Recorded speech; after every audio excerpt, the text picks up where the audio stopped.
YouTube की दुनिया में तहलका मचाता हुआ डहरिया म्यूजिक प्रस्तुत करते हैं सुंदर सुंदर ऑडियो वीडियो एल्बम।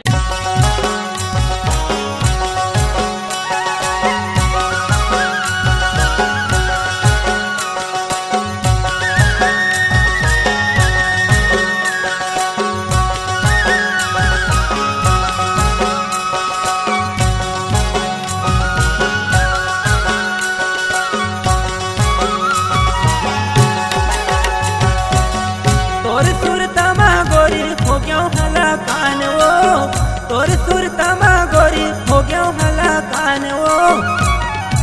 अबे रानी फैशन वाली नवागढ़ बाजार वो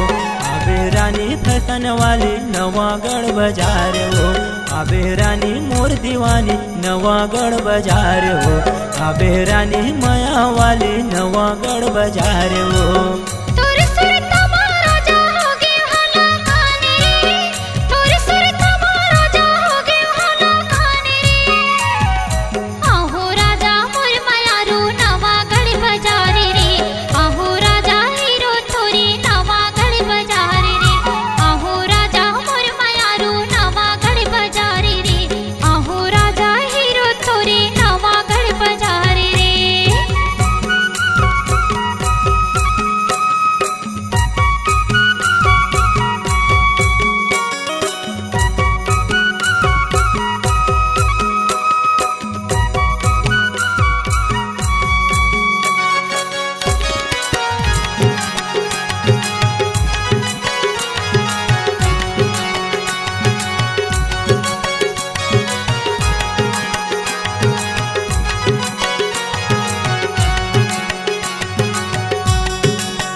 नहीं जागत रही था मैं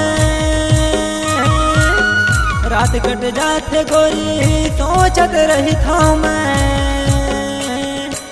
नींद मोला आवे नहीं जागत रही था मैं रात कट जाते गोरी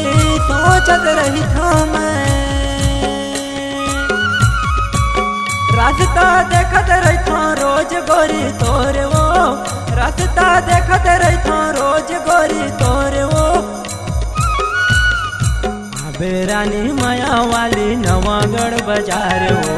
अबे रानी मोर दीवानी नवागढ़ बाजार वो अबे रानी माया वाली नवागढ़ बाजार वो अबे रानी मोर दीवानी नवागढ़ बाजार वो।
गोरी तोर बर दीवाना ओ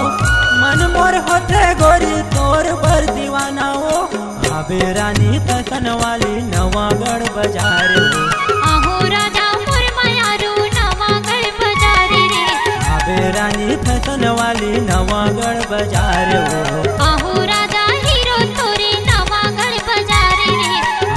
रानी माया वाली नवागढ़ बाजार वो।